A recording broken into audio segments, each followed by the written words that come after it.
I'm your host, Eric Druckman. With me, as always, the Danaconda, Dirty Dan Sesnet. Dan, how are you? Technical difficulties, but I'm doing great. Busy week for me in life. Sadly, didn't watch as much wrestling as I would like to have. I promise you, the people, I will get back to the regularly scheduled programs because I know that Raw and SmackDown have been much better, and it's not a boycott; it's just a time thing. But I'm excited to talk about a couple of things this week. Yeah, at least wrestling's been good. I'd be lying if I said I had a great week. I think a lot of us didn't have a great week. Yeah. I'm emotionally drained. I'm depressed. Yeah. Sadly, I'm worried about the state of this country and what this is all going to lead to. And I'm worried, but wrestling is just one of those things where it's like, at least we can get lost in it, and forget about a lot of the bullshit that's going on in the world. And I'm glad that we do have wrestling. Yeah, to your point, and we can get into the whole wrestling thing. We are a resilient people. Not to get too much into it, we're both very emotional about the outcome of the election and the way that we felt it went. But what's done is done, unfortunately, and we do have to sort of bury ourselves in the things that we love. And that being the top of the list, being wrestling, and our families, obviously. Just hug the women in your life. Tell them you love them. That's really the best that you can do at this very moment, in any given moment. So, and give nothing but support to any LGBTQ people in your life too. Yeah, so they're going to be threatened, and immigrants, and the list goes on and on and on. Yeah, but just support the best way you can, the marginalized people of this world, and just know that those of you that are listening, your political views probably align with ours, I'd imagine. Yeah. So, just keep your chin up, man. That's all I can really say about it. Yeah. But let's talk about some of the ongoings in the your newly beloved WWE. Yeah. Well, I mean, I think one of the most exciting topics in WWE right now, that really didn't involve any sort of viewing, is the WWE ID program that has taken off. It's really yet to be seen how this is going to impact the indies or anything like that. But at the very least, I think that, setting a lot of these indie wrestlers on a defined path to get to a WWE contract while also providing financial support is it's on the surface level certainly looks like it's a really great thing for the talent and for WWE cultivating their future. So, do you think that WWE is compensating them in any way, or are they just attaching their brand to them? I mean, there's still so many. I mean, apparently that's the case. Is like they're supposed to give some financial aid to the promotions and them, or the schools that are. I don't know exactly, how they're doing it, but that's what I read in the press release. Okay, I haven't gotten my hands on the press release. I would actually like to read it because, like I said, I was a little weirdly skeptical about the whole thing from the jump, right? But I've seen some names on there that I really like, as far as indie talent, and some of them have even been on AEW programming in the past. Yeah. I don't know if you have a list there in front of you, but so let's just start with the very first signing that they announced. And I thought that this was a slam dunk signing for them, because I've seen her wrestle before. She's very young. She's got a lot of charisma, and she's got a lot of star power too. This is the real deal, Zeta Steel. Where'd you see her? I've seen her wrestle at like H2O before. I've seen her on Beyond Wrestling before too. Most recently, she toured the Marigold promotion, which is Rasi Ogawa's new promotion. Yeah. once he left Stardom. So she's been doing some work over there, getting some overseas experience. Um, she just seems like a real natural in the She was the ring. first signing? She was the first signing, yeah. Oh, okay. Yeah. Um, and I think that this is a great one. I mean, this is a girl who's probably in her, I would imagine, in her early 20s. You know, No, I don't imagine they're going for people in their 30s or up, you know. no. But I think that she's going to fit in perfectly in NXT once that time does come. Mm-hmm. Now, So yeah, great signing right there. The second signing is a man I'm very familiar with, a yes. man I've met before, Bryce Donovan, and he's a member of the Shook Crew with Bobby Mm-hmm. Orlando and AEW's Max Caster. Mm-hmm. Great thing, Bryce Donovan. He's like 6'5", 260 pounds. He's got the size. He's got the personality. He is like very affable and um, you know, kind of has a Kevin Nash type vibe, but he can work a lot better. Um, Nash slander. yeah, Kevin well, I Nash mean, just catching I strays think for Nash no would even reason. admit that he wasn't like the greatest worker in the world, even though he No, was a big man. I just think Um, it's funny. yeah, I'm really excited about Bryce Donovan, and I certainly hope that his tag team partner Bobby Orlando is going to follow. Of course, if they do sign Bobby Orlando, they're going to have to give out 2 contracts for both him and Bobby Jr. Bobby Jr. needs to be signed. Um, I don't know if Bobby Orlando, he has a weirdly like Zack Ryder feel to me in a like his internet presence, right? Yeah. Like not necessarily his in-ring ability or anything like that, but he's got that Zack Ryder feel. So I could see why WWE might look at him as well. Mm-hmm. Yeah, I'm really excited. I think Bryce is a great worker and a great guy, and couldn't happen to a better dude. Like Cool. really, it's awesome. The third guy that was signed by WWE ID, not familiar with. I don't think a lot of people are because he's somebody that's from Kansas. His name is Cappuccino Jones. Stealing His, Taz's gimmick. his finisher is the Froggy Brew and the Decaffeinator. Um, don't know about him really at all. Maybe I should just check out some of his stuff. I'm not really, yeah, I really don't have anything to say. It's a funny gimmick. He I looks like a guess wrestler. he's got a great look. Yeah. I will not deny that. I just Cappuccino Jones. That's what Taz orders for breakfast. A little Cappuccino Jones. But yeah, no, I like his look. I think he'll do if he's got some in ring ability, you know. But maybe, but I hope that this is what WWE ID does because while there are a few names that we know, there are some that we don't know. So you know, it gives us. I don't know. This is wrestling. Have you ever heard of that promotion or that No, school? no. So it's something else to look at, you know. So maybe in the big picture, I was too quick to sort of jump down WWE's throat that they're going to destroy the indies when in actuality it looks like they could just put more eyes on them, which is good. Yeah, Um, absolutely.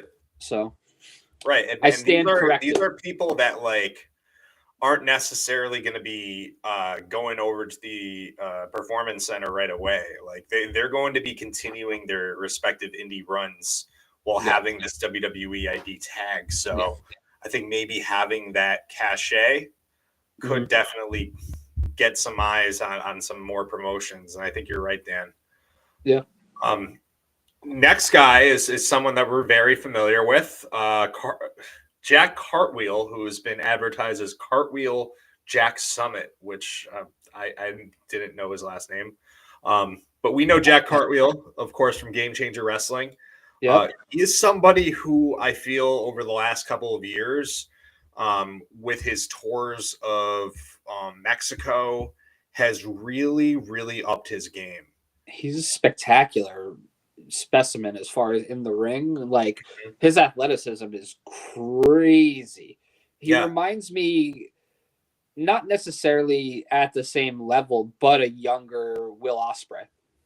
sure. In a Yeah, athleticism type way. definitely. He's just so graceful out there. He is got natural charisma to him. I think that the cartwheel gimmick would really get over in WWE. I think the fans would eat that up. I like that he changed his name. I do, Jack, and I don't think Summit's probably even his real last name anyway. But Yeah, like, I like Cartwheel Jack Summit better than I like Jack Cartwheel. I will be honest with you. I I think kind of that's do a good too. change. I think it's a Because good change. I always thought that name was kind of silly. It was always silly because you sort of pigeonhole yourself almost. You know what I mean? But like Cartwheel Jack, like I could buy into that. That's something that I would watch. I don't really know much about what his level of promo ability is, but I'd imagine that these prospects are being told work on that sort of thing as well, which Yeah, you don't definitely. necessarily get a lot of chance to in the indies as much as you would in say NXT or WWE.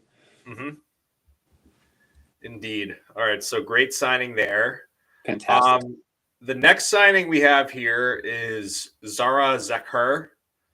Um, now I feel guilty about this because friend of the show John is familiar with Zara. He said that she who did she faced somebody on the most recent GCW show. I can't remember who, but she's been in GCW. She's good enough to be there. Her obviously they think that her work is good enough. I wish I had more to say because I haven't really seen her wrestle. Um, So when I first saw that she was one of the ID prospects, I went on. I checked out most of their Twitter accounts, and there's clips and stuff, and you know, impressive. Um, so so is she like she's billed as the petite powerhouse? Does she have some pretty impressive power moves? it seems that way. It seems that Okay. way. She seems like very maybe like a almost like a mini Jordan Grace. Okay. Not All of that. quite at that level. Obviously, Jordan Grace is you know one of the class of women's wrestling Mhm. in any promotion, but similar. For sure. I'm looking forward to seeing her work. Next guy that was signed was Sean Legacy, and he's coming out of Pro Wrestling Revolution. He also had a tryout with Pro Wrestling Noah. He's from Augusta, Georgia. I have actually seen him wrestle maybe a couple of times through like action wrestling on IWTV before. Mm-hmm. I think he has a pretty solid look. He wasn't really necessarily someone where I was just like, oh my God, like this guy is incredible. But, when you look at him and you see what he does, he's very polished. You can certainly see why he would be signed by WWE. Okay.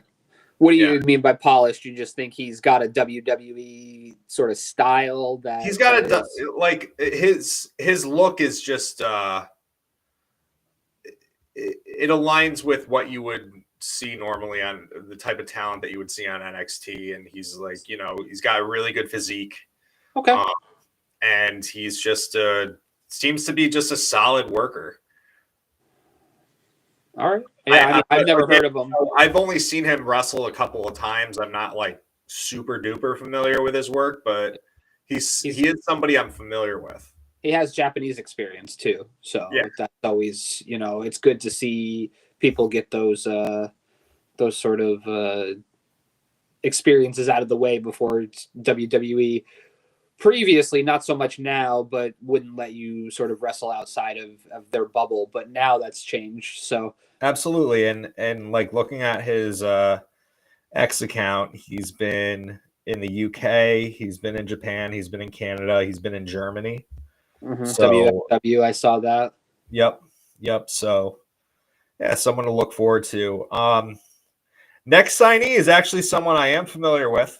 Me too. Uh, Sam Hardway Holloway. Oh, okay. I didn't. I skipped over Hardway. I'm not completely familiar with him. I thought you were talking about somebody else. He is from AIW. He is just like he's somebody that Jim Ross would have salivated over if he Okay, was still in talent relations. This is a big hoss, this kid. little big He can hoss. move. He's he's imposing. Okay, Don't really know anything about his promos or anything like that, but he's got that quality of, oh, he's somebody important. he looks like he could start out as a heater for somebody. Yeah, Like definitely. definitely got heater qualities to him from what I'm looking at right now. Right, right. I think he's gonna be successful. Okay, Whatever. Don't really know anything else about him as like promos or anything like that, but he's only um, 24. Damn, dude looks like he's 35 at least. yeah, yeah, yep. Eesh. He's a good one. And of course, the next person who was signed, we are very familiar with. That's Mr. Yeah, Marcus Mathers. I think this is probably the biggest signing for me for them. For you got for Out okay. of out of everybody so far, to me, I think this is the one that's the most close to being just ready. So what I can say about Marcus is I think he is a tremendous baby face. I think he's somebody that like really gets you emotionally invested in him in the match. He really knows how to get the fans on his side.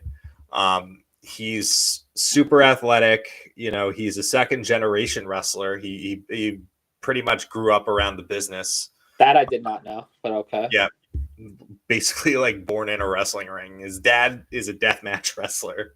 Oh, of course he is. Actually, yeah. So like I think it's a triumph really that Marcus has been able to get as far as he has. For the fact that like Interesting. he came out of the H2O wrestling school, which mostly a lot of the guys out of there tend to work the deathmatch style. Yeah. That's But Tremont Marcus school, right? has just he's just blown up, man. He's in GCW. He's everywhere all over the East Coast. I've seen him wrestle live a couple of times, and he's great. He's a great kid too. He wrestled at Grind. He wrestled at Grind. He last time he was at Grind actually was one of the last matches I saw from Becca, who just recently came back, and him and Becca just tore it up. I remember that match. Yes, I don't know that I watched it, but I remember you raving about it. Mm-hmm. Okay. Yeah, they're pretty awesome. So yeah, Marcus I think is going to do great. I don't see him keeping that name in WWE. Do you? If Vince was still there, yeah, he loves a good alliteration, but probably not. I think it's just more confusion in the marketplace with Marshall Mathers. But we shall see. They're very different marketplaces, but yeah, I see your point. Yeah. All right, next signee, hailing from Mount Olympus, even though he's actually really from Tel Aviv, Israel. This is Gal, not to be confused with Gal, which is what a lot of people thought when he got signed. It's Gal. It's a pretty common name in Israel or in Europe. Yeah. Great look. I feel like I've seen this dude somewhere. I've seen him a few times. He's in Wrestling Open. He's on the East Coast scene. Okay. Yeah, he is. He's just jacked. a good, solid, bigger guy. I don't know how else to really describe him. Like everything he does is pretty solid. It's nothing he does is like spectacular by any means, but that's simply just not the style that he works. I mean, I understand why WWE likes him. I get it. Yeah. That's a WWE wrestler through and through. Yes. And I did like the video of him getting signed. I didn't see it. Yeah. But I'll look for it. Mm-hmm. And finally, to this date, we have Ice Williams that got signed by WWE. I'm not really familiar with his work, I'll be honest with you. What I do know is that He does come from Future Stars Pro Wrestling in Las Vegas. He's the leader of a stable out there called Lights Camera Faction. I've seen some of those guys wrestle before. I don't quite remember. I guess I just need to be more familiar with his work before I can really judge. He has great look, that's for sure. Yeah, I mean, all these guys have. I understand why, and I love how diverse of a group it is too. Mm-hmm. From Marcus Mathers to Gall, you know what I mean, or however it is pronounced. I apologize if I butchered it, but you know Yeah. what I mean. They're very different wrestlers, very different, niches that they will fill for WWE in the future, and if they're truly in the pipeline, good for WWE. I am appreciative of the work they're doing in the independent wrestling community right now. I just hope that they don't do what they did to Brit Rest. That's all. Yeah. That's Yeah, that's that's that's the my fear. only concern. Right, right. All right. So that all being said, there is going to be some WWE ID reveals within the coming week. The most recent one that they announced is going to be in North Carolina. Um, don't really know any of the names. They don't really have any of the names there that are going to be on there. Chaotic Wrestling is going to announce a WWE ID signing.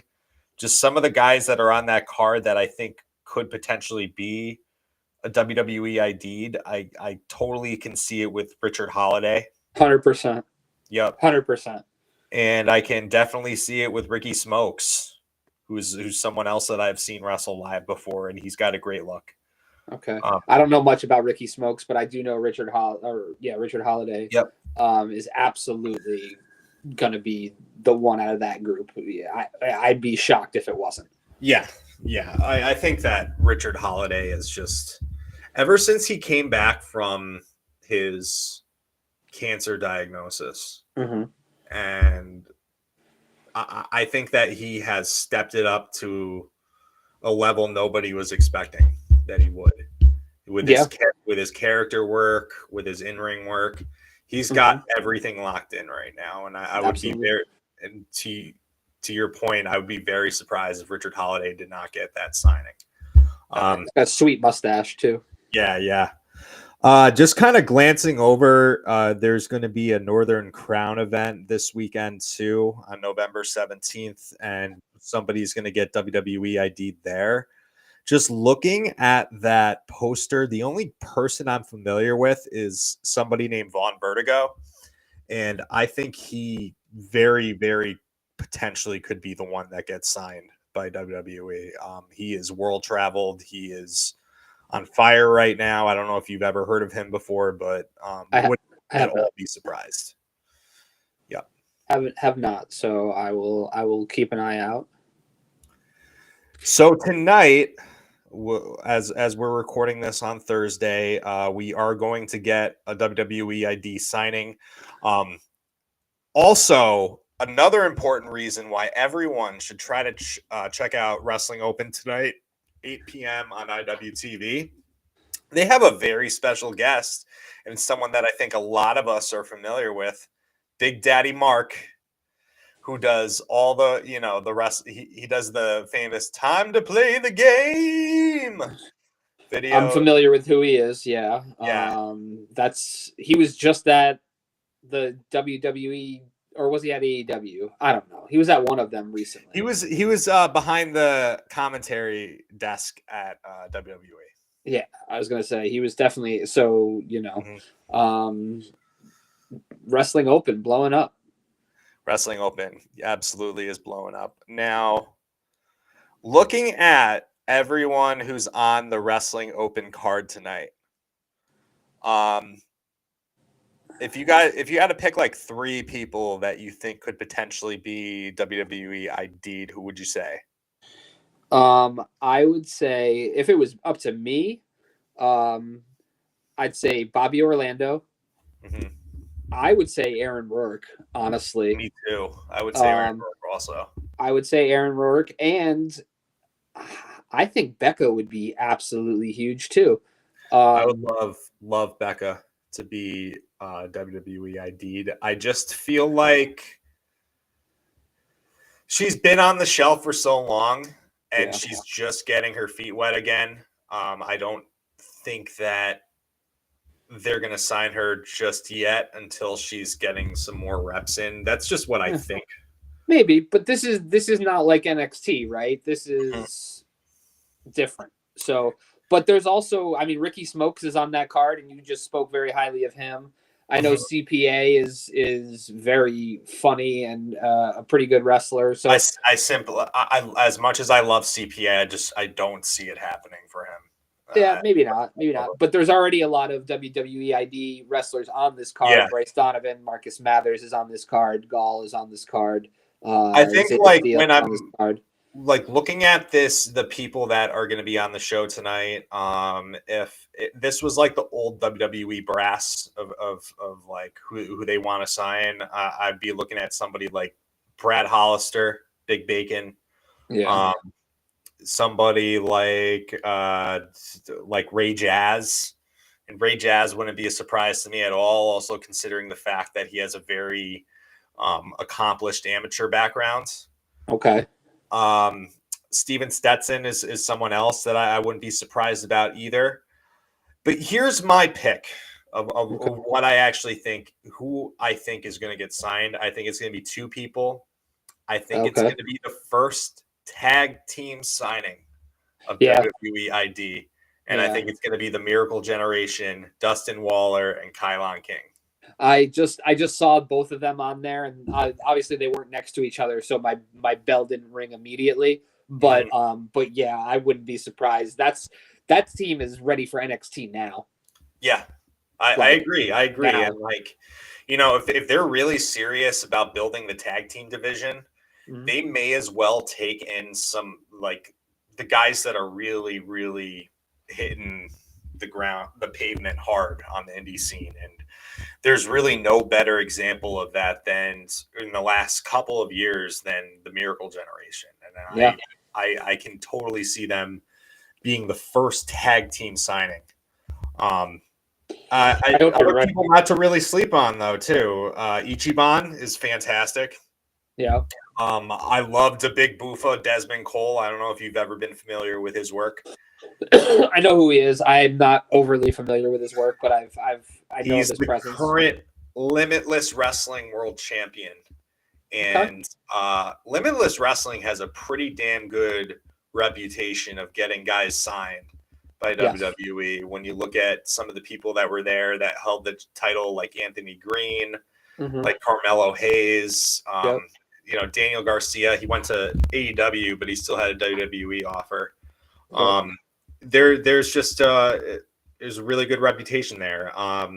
Yeah, no, I think we're gonna get more and more as time goes on. I Yeah. think somebody that's missing from this list that would be a great WWE signing too would be Channing Thomas. Yep. Yeah. I agree there. There's a lot of talent in the indie wrestling scene, and you know they can't scoop all of them up, but I hope that I'm bullish on the whole thing. I am. I was not at first, but I am now. All right, so how about we talk about some Dynamite from last night? Yeah, that was the only show I watched, but I watched it thoroughly. I thought it was a pretty good show. It had some good parts in general, but we'll start at the top. I love that they opened with a match. Having opened with another Mox promo, I don't know, it would have just been a little bit of overkill to me. But Mhm. that was the opening match of Switchblade Jay White and Juice Robinson versus Christian Cage and Hangman Adam Page, using the old trope of can the enemies get along and be friends.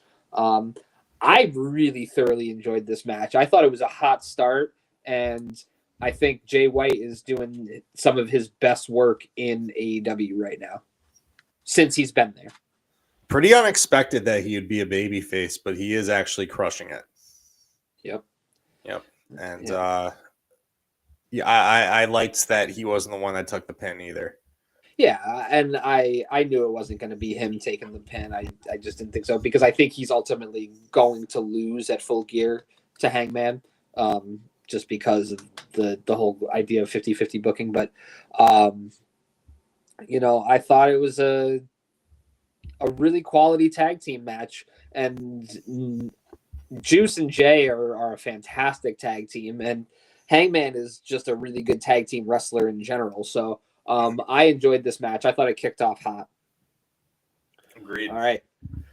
So next up, we had Renee Paquette backstage, waiting to interview Mercedes Moné. I love that Mercedes denied that she tried to run over Chris Statlander when everybody saw it. Yeah. But this was okay, I guess. You know what? I just personally for me, I think it's a little bit too early to show some cracks in the armor between Mercedes and Camille. Yeah, Right it is a little early. It is a little early. That might get repaired. Who knows? I did like the wall bit, the spear, the double spear through the wall. I thought it was quality. Just kind of shows off Stats' power. So. Yeah, absolutely. All right. Next up, we had Tony Schiavone in the ring waiting to interview Will Ospreay for the first time since his return. This is just another... I don't know how he does the same promo over and over, and I still enjoy it. Yeah, between him and Kyle Fletcher, I just find this to be a compelling storyline. I think it's a great storyline. Yeah, I think Kyle is doing the best work of his career right now. Mm-hmm. And I think one of the good points that Will Ospreay brought up during this is like, yeah, I did turn on Okada, I did turn on whomever, but that was after I did all of these things. And what have you done to this point? And I thought Kyle had a good retort of just saying, like, once I beat you, I'm going to do everything that you ever did, but better. This is exciting, man. I'm also interested to see how this ends up with Mark Davis, because we didn't see Mark Davis this week, even though he was part of the brawl last week to end the show. Yeah, we did. We saw him on this episode? Yeah, he came back down after Archer and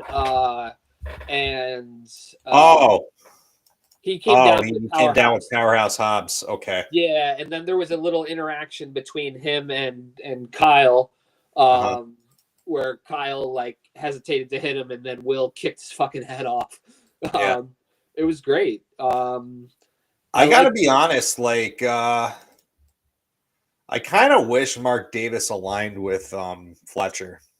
I do too. Just so we weren't going to lose Aussie Open altogether. Like I would have been fine with Kyle Fletcher still doing this singles run for a bit, but I would like if Mark Davis still like aligned with him, so the option of still being Aussie Open from time to time is still there. I'm with you. Yeah. I think it works, but ultimately, then who do you have come out and align with Will? Will needs backup too, right? Mm-hmm. So, it makes sense to have Mark be the sort of, but there's still like, you never know. It's wrestling, right? Yeah. So you never know what could happen. I do like the insertion of Hobbs here, just because Hobbs does it does make sense. It's logical. He was in the Callis family, right? So it totally makes sense there, because some people might see it and be like, oh, what the fuck, what's Hobbs doing here? No, it totally makes sense. And I enjoyed the whole segment. Hobbs was insulted because they didn't renew his contract with the Callis family. Yep. All right. Simple enough storyline for you to understand. You know? Don't need to spell it out. Mm-hmm. Next up, so after all the brawl cleared up, we had our Falls Count Anywhere match: Murder Hawk Monster Lance Archer versus Roderick Strong. It was good. It was, I don't understand the Falls Count Anywhere, and I don't understand the result, especially considering the result later on in the show between Takeshita and Cole. I don't mind the result of it, but it doesn't make sense storyline. This is the most confusing storyline ever, and this is one of the things that I think is just it's like an albatross around the neck of AEW. It's like they they didn't have to return to this storyline at all. We Nope. could have just moved on. You know, they're just making things more and more complicated and convoluted, and now it's going to be Roderick Strong versus MJF at the pay-per-view. Nobody wants that. Like I didn't. I'll be honest, man. I don't know if I even wanted Adam Cole and MJF at the pay per view. I don't either. Like, yeah, you're right. You're right. Like, I don't want Adam Cole versus MJF, but I especially don't want MJF versus Roderick Strong. Yeah, I don't know what it's setting up, what it's doing. It doesn't seem to be any payoff to it in sight. It seems like an afterthought right now. Well, I'll say this though. I wasn't necessarily looking forward to this expected result of Adam Cole beating Takeshita. So I am glad that Takeshita, even though he cheated, still got the win over Cole. I wasn't looking forward to like Cole like cleanly beating Takeshita. I mean, again, it's just, are we going to get another Cole Takeshita match at the pay per view? Like, where does Cole go? Takeshita's going to face Ricochet. Oh yeah. But where does Cole go from here now? You know what I mean? Like, it just doesn't make any sense to me. And like, I like Adam Cole, but it's bad writing right now, man. Very it's bad. I don't know who the fuck is coming up with this shit. And I want my credit for saying when something's bad, because I get billed as the AEW homer and I say everything's good, but the way this is going is just bad. Yeah, you get your credit. Thank you. On the record, you said something in AEW sucks. It doesn't happen that often. I try and see the silver lining in all the dark clouds, but I can't in this one. I don't know. No. Prove me wrong. It's like it takes the air out of the show. Yeah. Just prove me wrong. I mean, it doesn't take the air out of the show quite like a Jericho segment does, but still. Mm-hmm. All right. So we talked about Takeshita versus Cole, so I guess we can move on to the next segment, that being Bobby Lashley, MVP, and Shelton Benjamin. Renee Paquette doing the interview gets interrupted by MVP, shows her how to do it, quote unquote. Or let me show you how this is done. Yeah. I thought this was good, man. It was short, sweet, to the point. I love the Hurt Syndicate. I'm excited for these guys. Yeah. And I think low-key, Lashley and Swerve might be a match of the night type contender. Come full gear. For sure. I think these guys are like this is one of the most entertaining storylines going on in AEW right now. Mm-hmm. And I think a lot of the motivation has to do with the fact that they are two main event level black wrestlers. And I think that they're really pushing to make it a point that the feud between each other, they're gonna, try to stack it up at all costs to be phenomenal. It's gonna put all their energy, all their work into this, and I'm here for it. Last night I was watching Dynamite, and my wife was sitting right there, and she goes, "Is that Bobby Lashley? Are they just getting everybody from WWE now?" And I was like, "Don't talk to me right now." But like I said, I think Lashley's a signing. That whole group is a steal signing from them. I think it's pretty interesting how in Lashley's interviews he was not happy about the treatment of black wrestlers under the Triple H regime. Not the Vince regime, the Triple H regime. Yeah, that's something that got me thinking a little bit. Does it get you thinking? Like, what? I don't think it's a hard, thing to say, because I mean, you're talking about a guy that used the fucking Iron Cross as his logo for how long?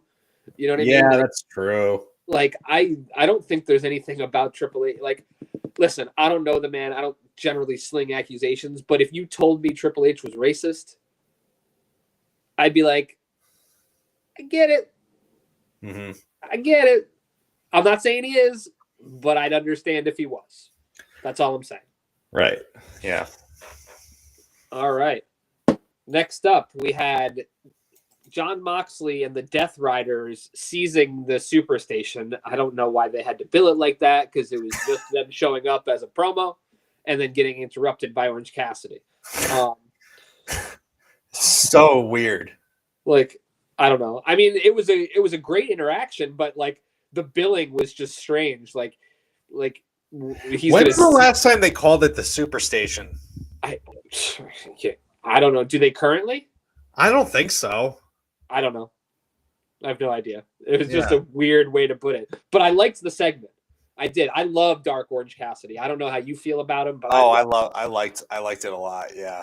I mean, I just like that he is the chosen one to fight for AEW right now, to fight for the locker room.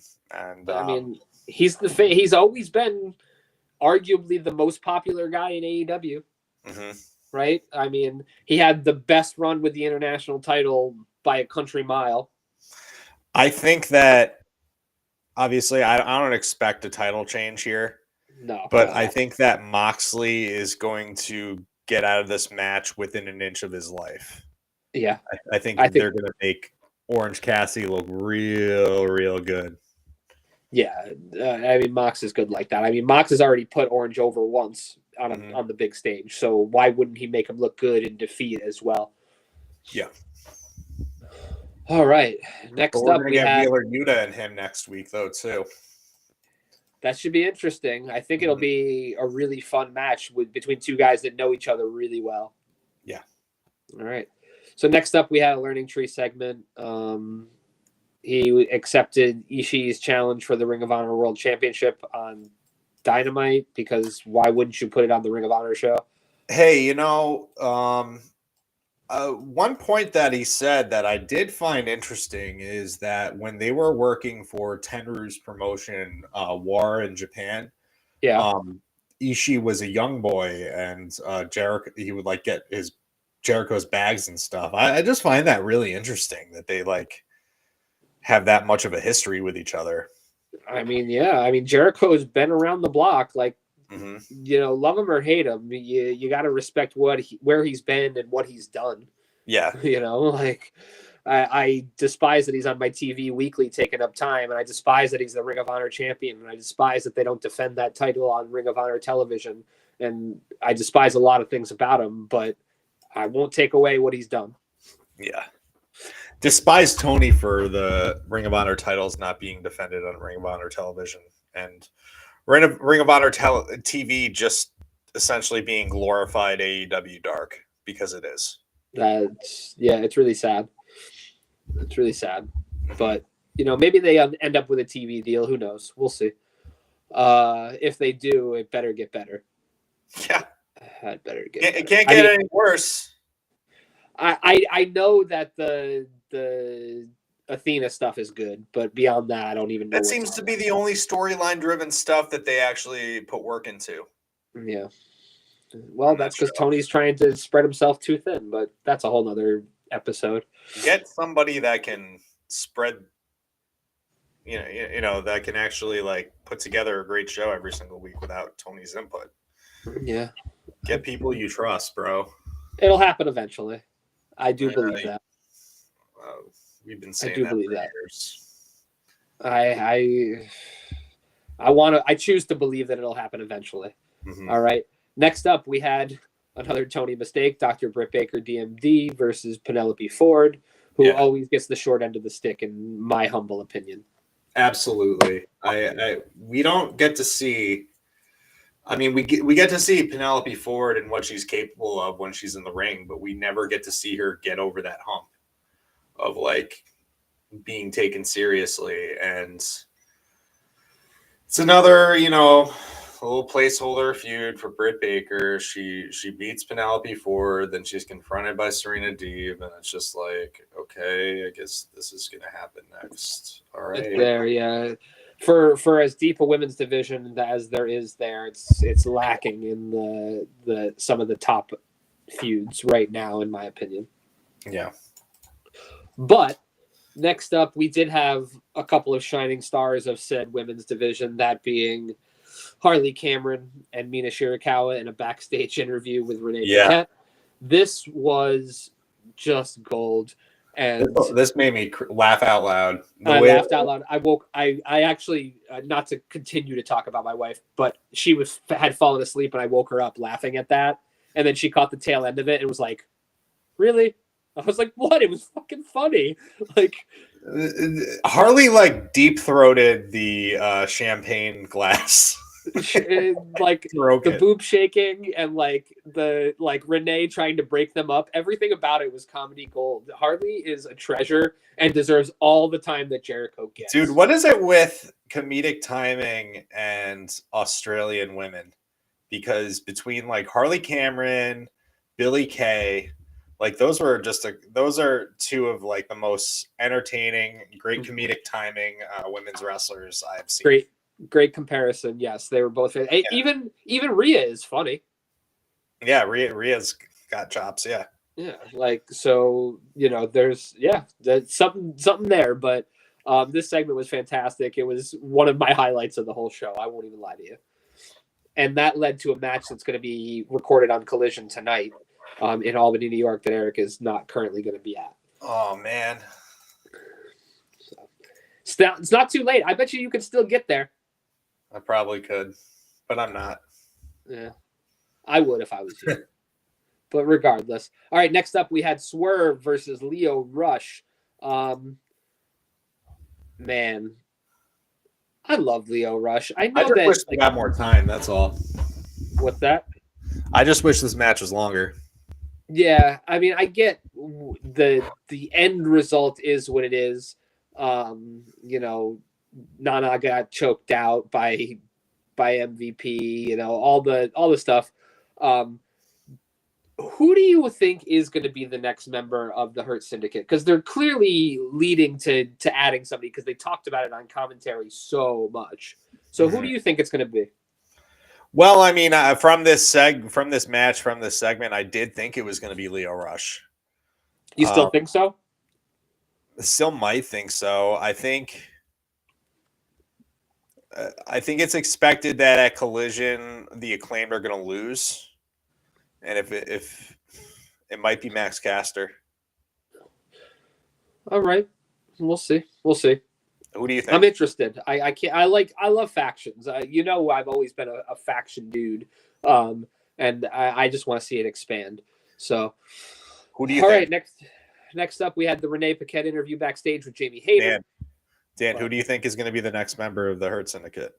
Who do I think is going to be the next member? Yeah. Leo. They've already put too much time in it. Yeah. It makes the most sense. Although I would like to see a female member in some capacity. I don't care who, to be completely honest with you. Aminata, maybe Red Velvet. She's on Ring of Honor. She's got a title. Oh yeah, does she? Women's TV title? Yeah. Okay, I didn't know that, but I don't know. But there's plenty, we'll see. But yeah, I'll say Leo. I think they've done too much of the story. They've already sort of taken him away from Top Flight, so I think that's the direction the story is going to progress into. Yeah, I could see that. Yep. All right, next up, that Jamie Hayter interview that I had just spoken about.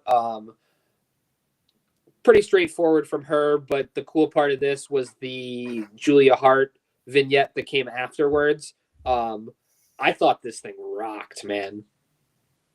Mm-hmm. I don't know. I was worried about House of Black. I always have been. I always will be, I think.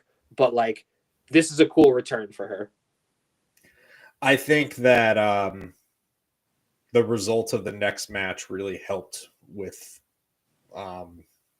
the power of her segment. Yep. If that makes any sense. Just because, like, had the House of Black lost in the main event, I just think that would look so diminished to her promo.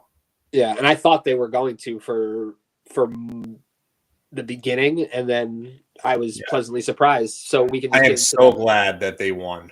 I am so glad. I thought this was such a good match, and damn, just pull the trigger on these guys. The finish was just so sick. Brody King is an absolute monster and could be a main event world champion. Mm-hmm. Like I'm convinced of that more than I think that Malachi is.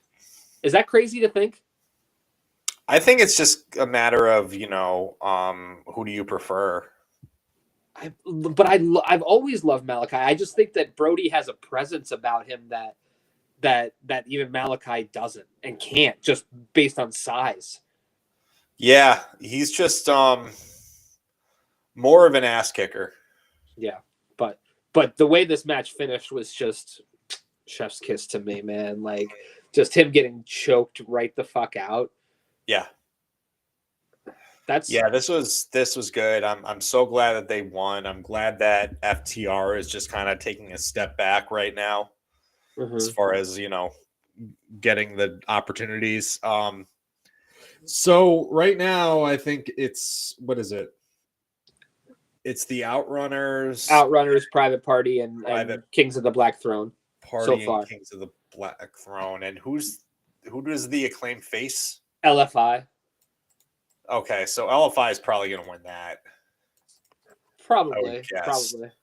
If you are of the mind that I'm not necessarily of the mind that they're going to split up the Acclaimed yet, but if you're of that mind, then yeah, I would say LFI probably wins that match.